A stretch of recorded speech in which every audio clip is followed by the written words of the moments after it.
Ramaphosa, a performer and a politician with buckets of charm.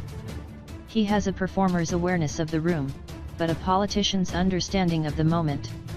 That combination will serve him well on the South African stage.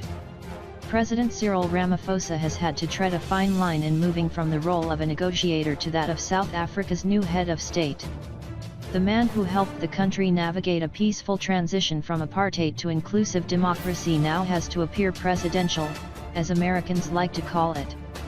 In the US, this is popularly taken to mean the twin superficialities of height and hair. Taller and better-looking candidates have fared better.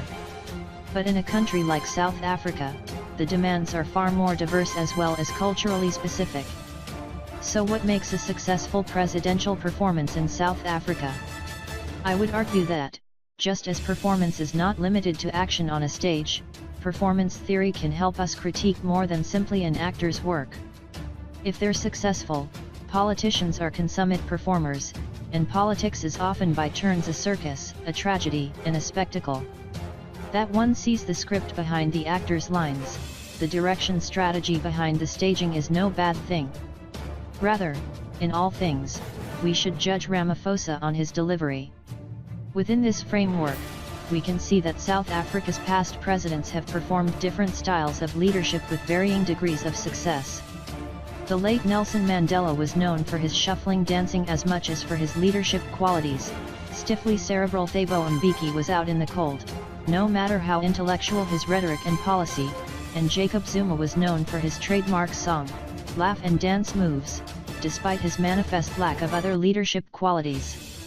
Against this standard, how has Ramaphosa fared in his first weeks as president of the country?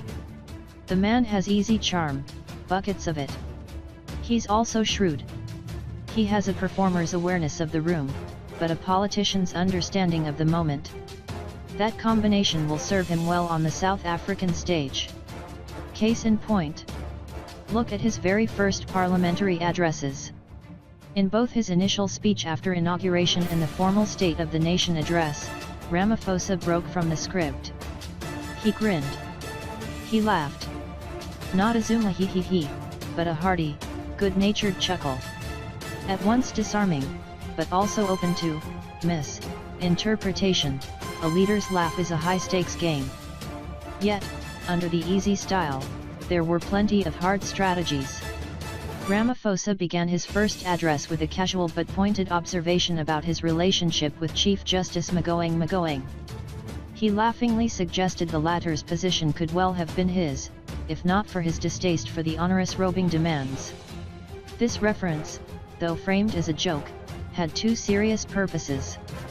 Firstly, it demonstrated a good relationship with a Zuma-appointed Chief Justice against the backdrop of a governing party that is seen as increasingly hostile towards the judiciary. Secondly, and more pointedly, it was a less than subtle reminder of Ramaphosa's own leadership qualities and legacy that, his speech hinted, had made him a candidate for Chief Justice under a previous, his implication is almost certainly Mandela's, presidency.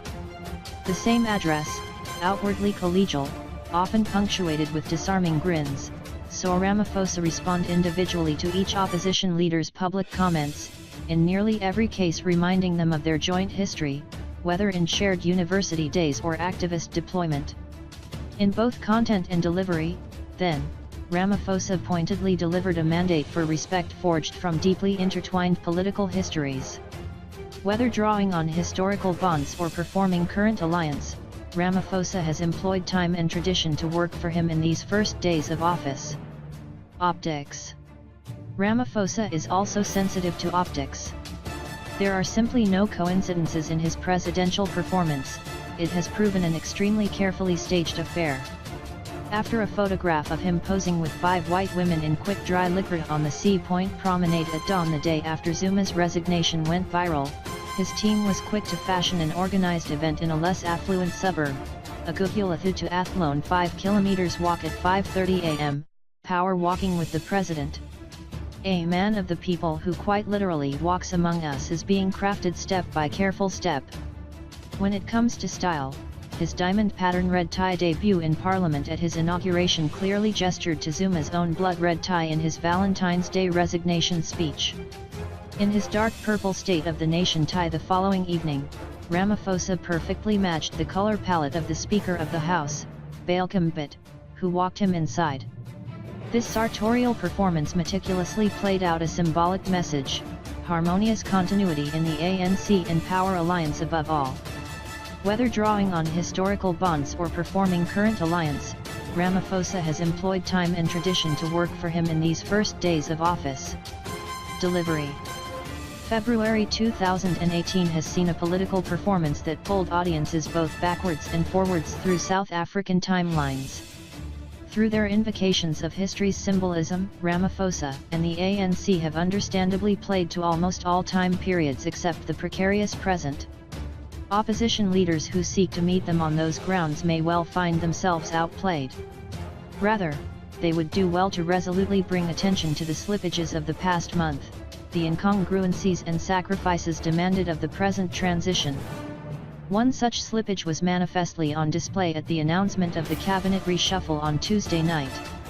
With the press conference delayed twice after an already last-minute announcement, it was patently clear from his less ebullient demeanor at the outset that the famously punctual https://citizen.co.za/news/South Africa/1781626/ANC wants a new culture of being on time. Ramaphosa was displeased. Starting with a laugh and feigned surprise at the press turnout, Ramaphosa initially performed https://www.youtube.com/watch v=schzw0zfq90 the same easy charm on display throughout the previous weeks. Yet once into the meat of the announcement, Ramaphosa's delivery became stiffly formal, his eyes locked between the page and a single point in the room, his delivery at times stilted and dry-mouthed. We can look forward to far more developments in the weeks to come. Time will tell how Ramaphosa and the ANC will pick up the playbook from here. In the main, however, this moment is all Ramaphosa's. He should command it.